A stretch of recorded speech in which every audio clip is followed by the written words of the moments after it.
Hi guys, welcome back to my channel. It's Angie, of course, and today I have a special video for you guys. I'm going to be showing you how I created this wig unit. I have made one wig unit before in the past, and it just didn't come out like this one. So I feel like I finally got it down pat. So I'm going to show you guys how I did it. First, you're going to need a wig cap. So that one is just a really thick one. You can get a mesh one or whatever.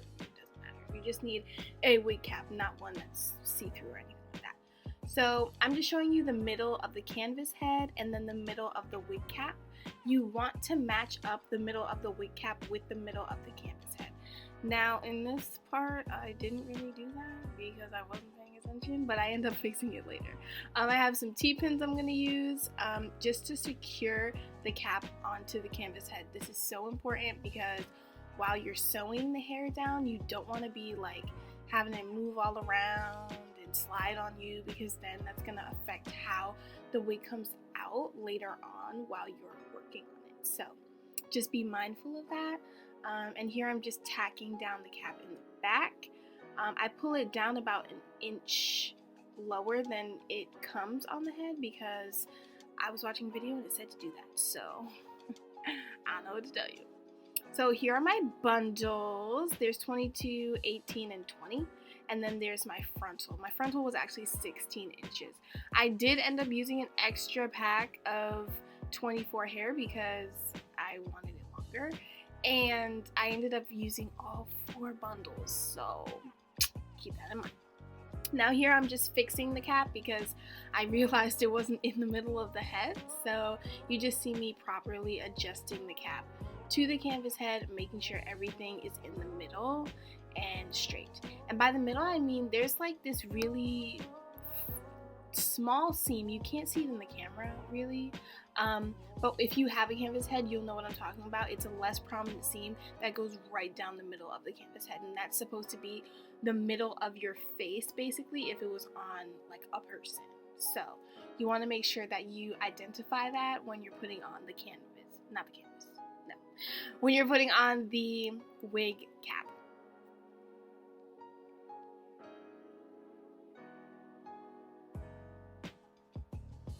Okay, and now I'm just taking the frontal and I'm tacking down the frontal where the middle of the canvas head is. It was easy to figure out what the middle of the frontal was because it had like a widow's peak going on, and generally that's like the middle of the frontal. So I just tacked it down right where I see that little middle seam right there, and then I'm making sure that both sides of the frontal are equal on each side, because you don't want one side longer than the other, because then now you've just defeated the whole purpose of putting the frontal on in the middle of the head. And as you can see, I pulled down the frontal lace about an inch lower than where the cap actually is. And my reasoning for doing that is also because I watched a video that told me to do that. I've been watching so many videos on how to make wigs, so I was just taking their word for literally everything they were saying to do. So yeah, but it worked out great. And now here you can see that the frontal is making an M shape, and that's exactly what you want. You want it to be making an M shape. So think of like Ronald McDonald when you're doing this. Here I'm just taking the frontal hair and putting it up out of the way with a hair tie. Of course you don't want to be sewing the frontal hair into the like cap, because then that defeats the purpose. Like, there's no point in that. Here I'm just showing you that there is a lot of space in between the cap and the frontal, and with that I'm just going to be flushing or flattening the frontal to the wig cap to make sure that it's completely flat against it. The reason you want to do this is because it's going to prevent buckling or folding when you take the wig off of the canvas head, and it's just going to look a lot cleaner and it's going to look a lot nicer and you won't regret it. And there you see me just repositioning the pin. I'm going to do the same thing on the other side.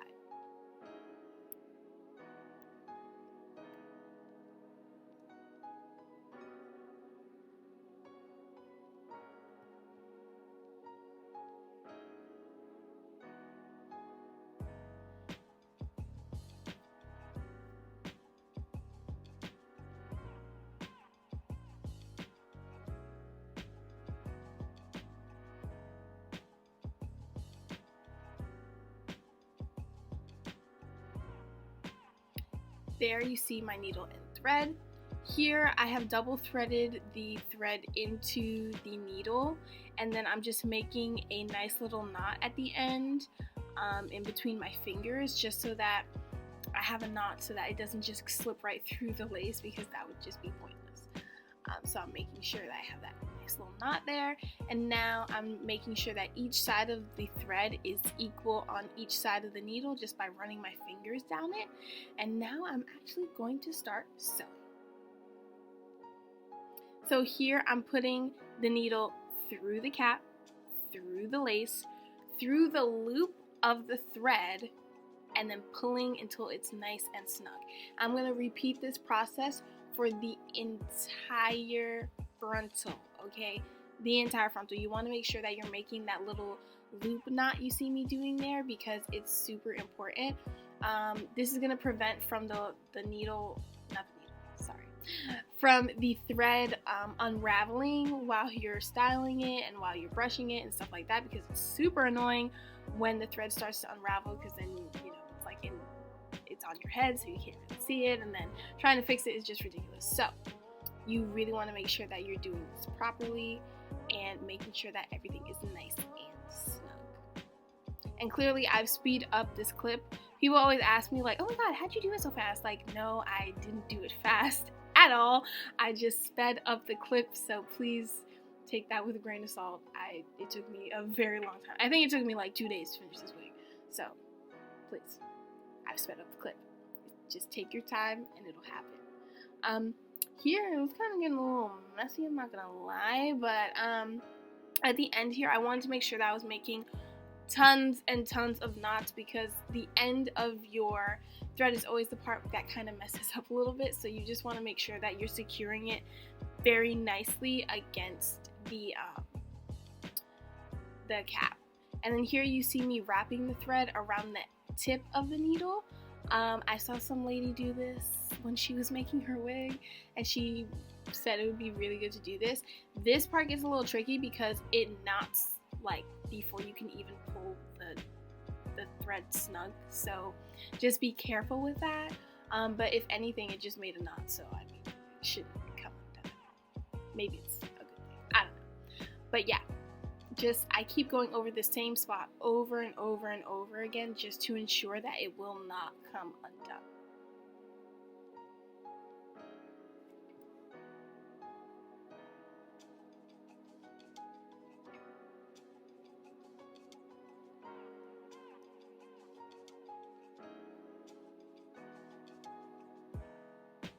And then there's me popping in because I was making so many, not mistakes, but lots of little knots in there, and it was getting annoying.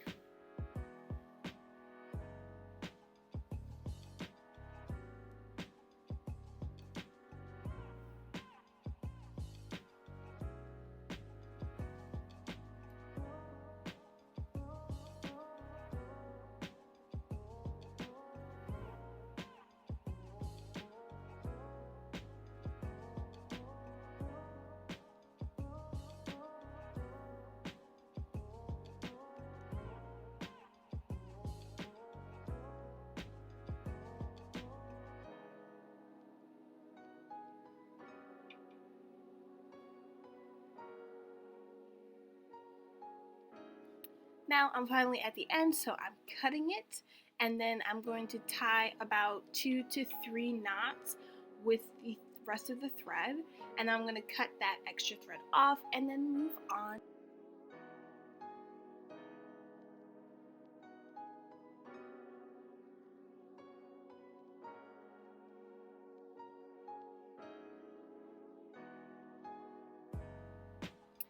Here I'm using a silver Sharpie marker. You can use like a white, eyeliner pencil, anything really that's going to show up on black. And here I'm just making my guidelines for where I want the tracks to be. So I'm just using my finger and making about an inch between each of the lines. You can make these bigger or smaller depending on who you are as a person. I made them pretty damn small, so you can make them a little larger. The reason why I made them so small is because when I made my last wig, I ended up going in between my larger spaces of the tracks and putting even more tracks in there, so I just felt like it just needed that thickness. So to each his own, but this is what I'm doing. I'm just following the lines to each side. It does not need to be perfect because as you're sewing it on, it's definitely going to change as you go. But definitely these guidelines do help and kind of let you know how many bundles you need to use and how far away each track needs to be.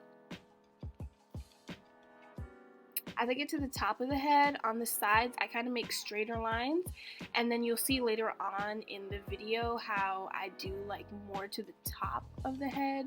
I end up making smaller sections for the tracks and then sewing them by piece instead of just in one row.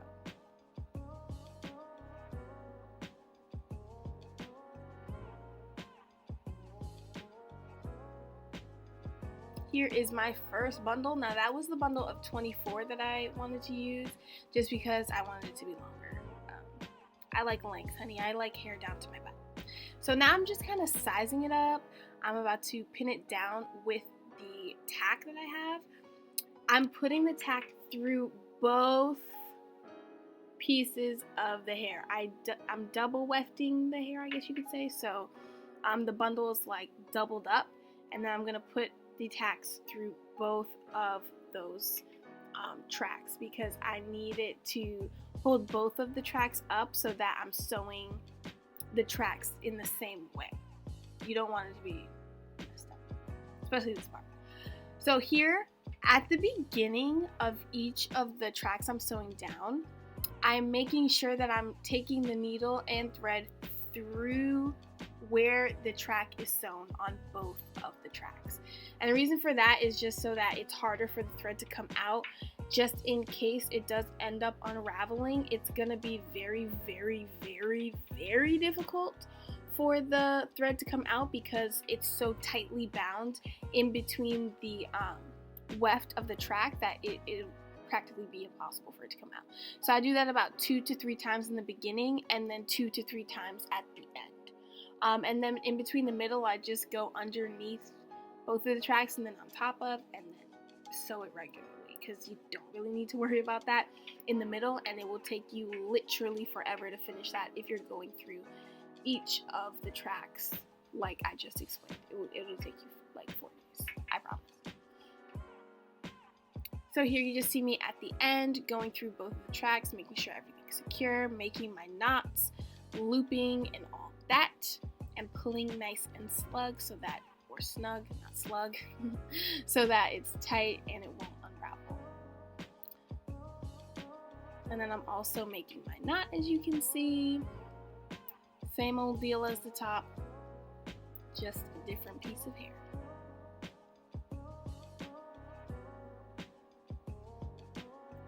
And here I'm just cutting off the extra track. I don't cut it beforehand. Don't even ask me why. I just don't do it because I don't know. I get a little nervous. I just want to make sure everything works out properly, and just in case I need extra hair, I don't want to be like going back and correcting that. So I just leave the rest hanging on the side. And here I'm just showing you that, how I line everything up, and then the extra hair is just like hanging off to the side, waiting for me to continue to use. So here's the technique where I don't necessarily go through both of the track wefts. I just go underneath them. As you can see, it's a lot quicker and just simpler to do. But in the middle of the head, it's not really that serious, so that's why we do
Here I'm just brushing out the hair, making sure everything is nice and straight.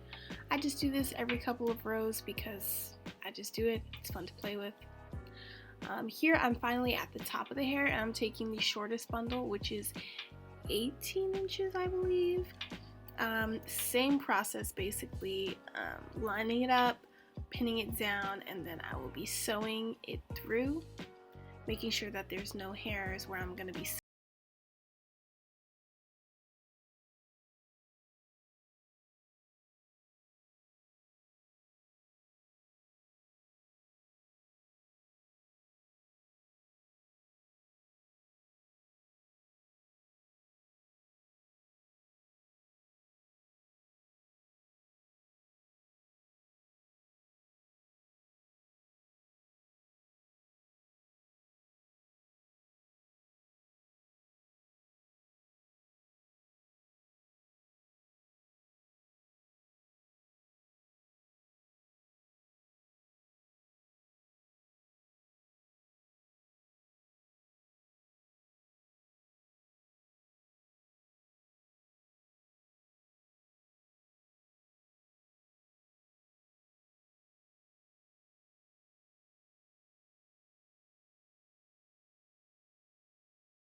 So here's the part where I do like the smaller sides of the head when I get closer to the top.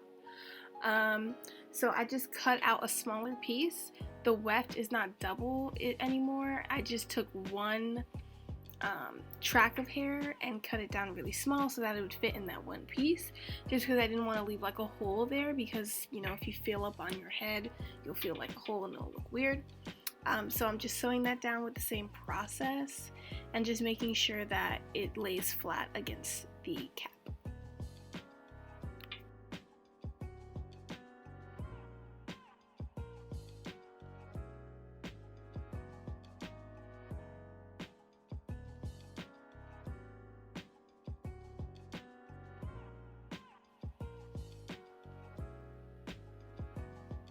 So now I'm finally at the top of the head where the frontal meets the last track.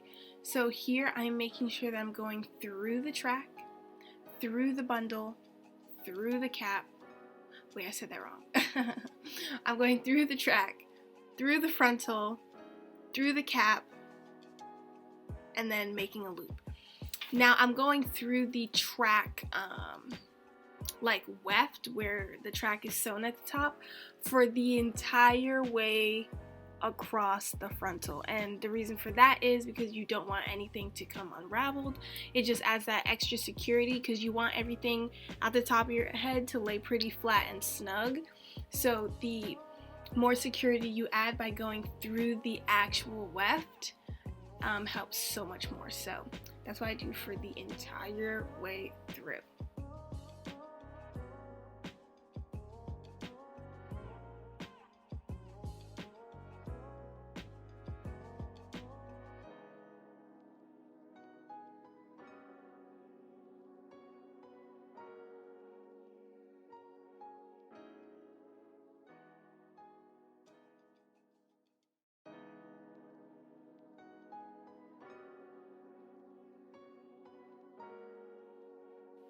And here you have it, you guys. This is the finished product.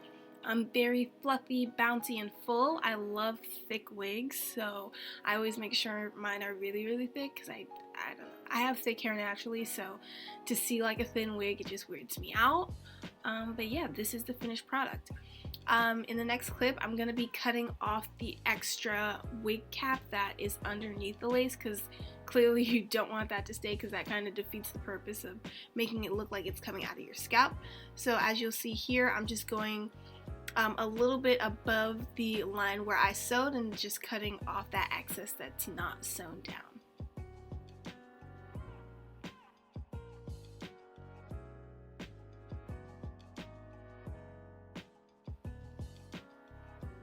And there you have it, my loves. That is how I sewed my unit, put it together, and constructed it from scratch. I hope you all enjoyed this video, and I will see you in the next one. Bye!